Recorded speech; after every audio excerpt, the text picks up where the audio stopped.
எடுக்க முடியல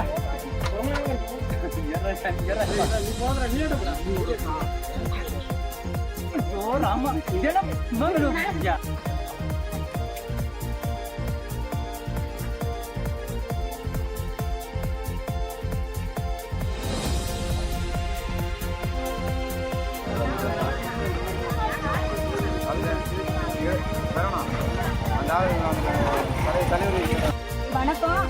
நாங்கள் கருவேலம்படி கிராமத்திலிருந்து பேசுகிறோம்.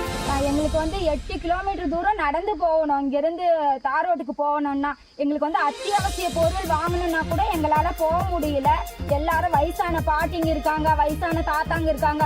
அவங்களுக்கு மருத்துவ வசதிக்கு போக முடியல. 108 எங்கள் ஊருக்கு வர்றது கிடையாது. ஆம்புலன்ஸ் ஏன் வரலன்னு கேட்டால் உங்கள் ஊருக்கு ரோடு சரியில்லைன்னு சொல்கிறாங்க.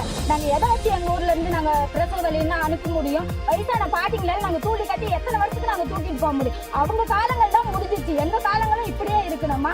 ஏன் நாங்கள் தமிழக அரசுக்கு இது ஒரு கோரிக்கையாகவும் வைக்கிறோம். இந்த மாவட்ட ஆட்சி தலைவர், மாவட்ட ஆட்சி கலெக்டருக்கும் நாங்கள் ஒரு கோரிக்கையாக வைக்கிறோம். எங்களுக்கு தார் சாலை அமைச்சு கொடுக்கணும். இந்த குழந்தையெல்லாம் ஸ்கூலுக்கு போகணுன்னா நாங்கள் தோல்ல தான் தூக்கிட்டு போகிறோம். அத்தியாவசிய பொருள் வேணும்னா நாங்கள் கள்ளக்குறிச்சி போகணும், இல்லைன்னா வெள்ளிமலை போகணும். எவ்வளோ நாளைக்கு நாங்கள் இவ்வளோ கஷ்டப்படணும்? எத்தனை வாட்டி நாங்கள் எல்லா கவர்மெண்ட் அதிகாரிகளுக்கும் நாங்கள் மனு கொடுத்துருக்கோம். யாருமே எனக்கு எந்த ஒரு நடவடிக்கையுமே எடுக்கவே கிடையாது.